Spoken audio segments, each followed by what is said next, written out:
Hello, America. This is Call of Duty Goddess. Today is July the 20th, 2016.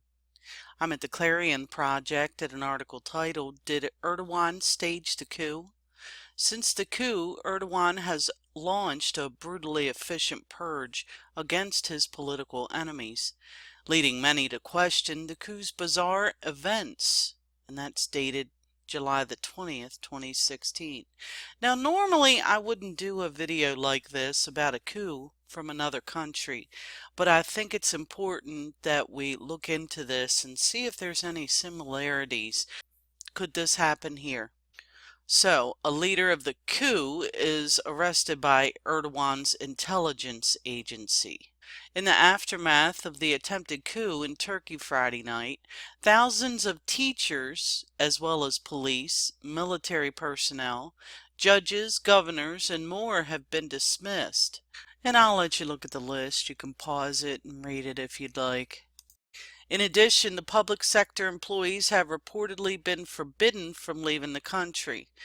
The alacrity with which the above thousands were either arrested or purged from their position has led many to assume that Turkish President Erdogan had prepared the list before the coup. This guy is in NATO with us. We are his partner in NATO. From what I've heard, he was aiding and abetting ISIS just as our president is doing, because they are partners in NATO.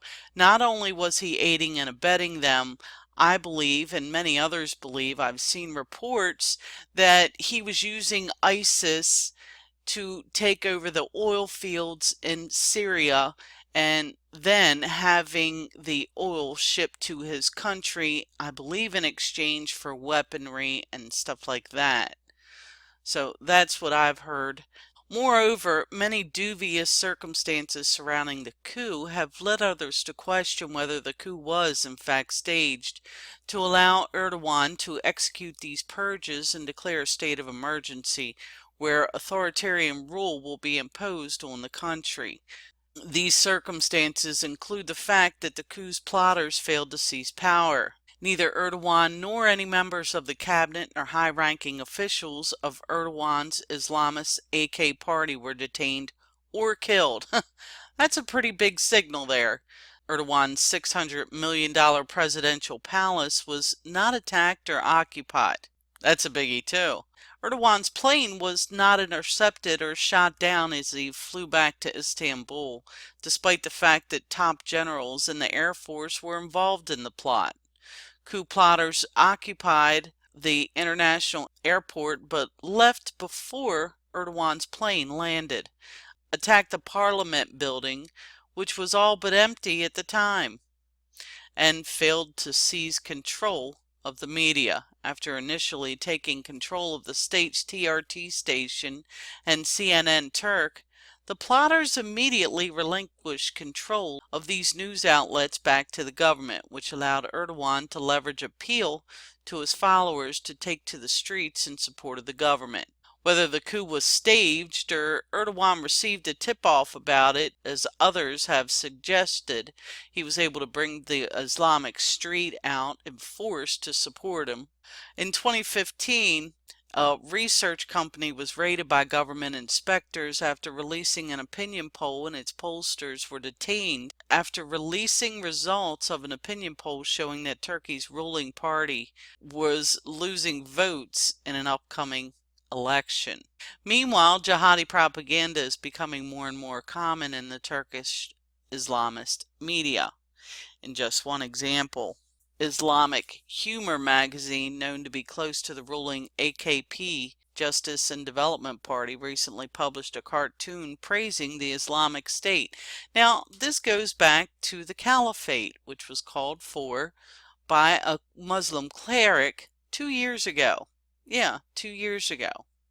This is the Caliphate coming. That's why I pound on it, and I won't stop.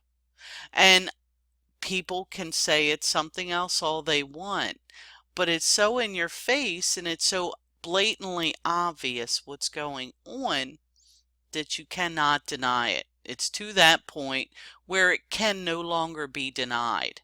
And if you are denying it, either your eyes are really closed or you're playing for their team. But that's just my opinion. In truth, the history of Turkey is not foreign to Islamic State like atrocities and has witnessed tremendous persecution of religious minorities, including the Yazidis, Christians, Alevis, Jews, and others.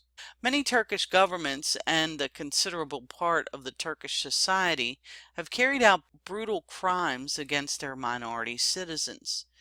And you look at that, and you look at Turkey, and you really look at Saudi Arabia, and even look at Iran. These people are totally crazy. In my opinion, from a Western point of view, they're totally insane. Religious violence is largely endemic to political Islam. Doubtlessly, the Islamic State is a huge threat to human rights and liberties worldwide, but Islamist crimes should not be restricted to this terror group only.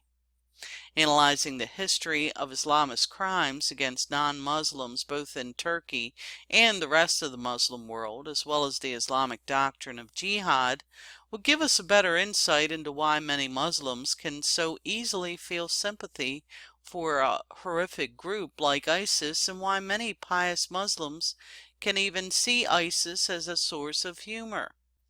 And I want to point out that, this was recognized long ago by the Freemasons back in 1870 with Albert Pike. He recognized what Islam was, I'm sure, after he read the Quran, after the Barbary Wars that we had. That is how he knew that Islam could be harnessed and used. And after World War II, we used the Muslim Brotherhood. I believe the CIA was created to harness the Muslim Brotherhood.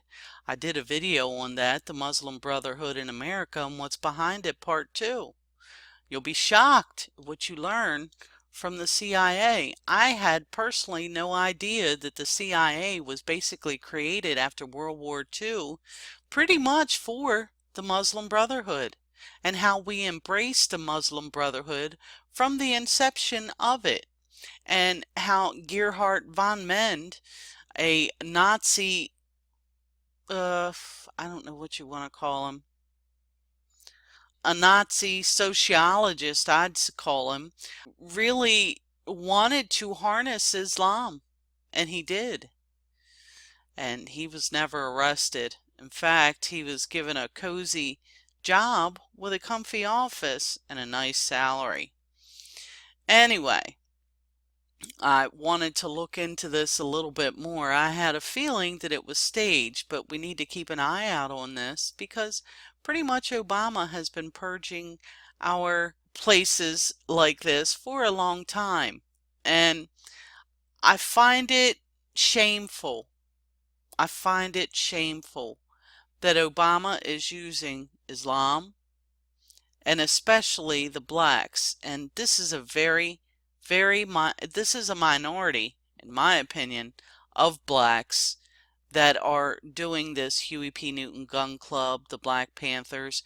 When I watched videos, when I was researching into Huey P. Newton Gun Club, the Black Panthers, I saw all the same faces. So these people are very few, they're minority, and they have to pay people to do what they do. Or they are targeting people from Nation of Islam that follow the Islamic doctrine, so it could be harnessed as well. Otherwise, it would not be happening. Most Americans, no matter what color of their skin, are not this way. So, that is our look into the Turkish coup. I don't believe it was real. I believe it was staged so that he could purge the rest of what he had. He did it all at once. So Obama's been doing it over the years. So let's see if there is a final purge with Obama. It looks like what's going on may be leading up to just that, as well as martial law. This is Call of Duty Goddess signing off, and as always, I've got your 6.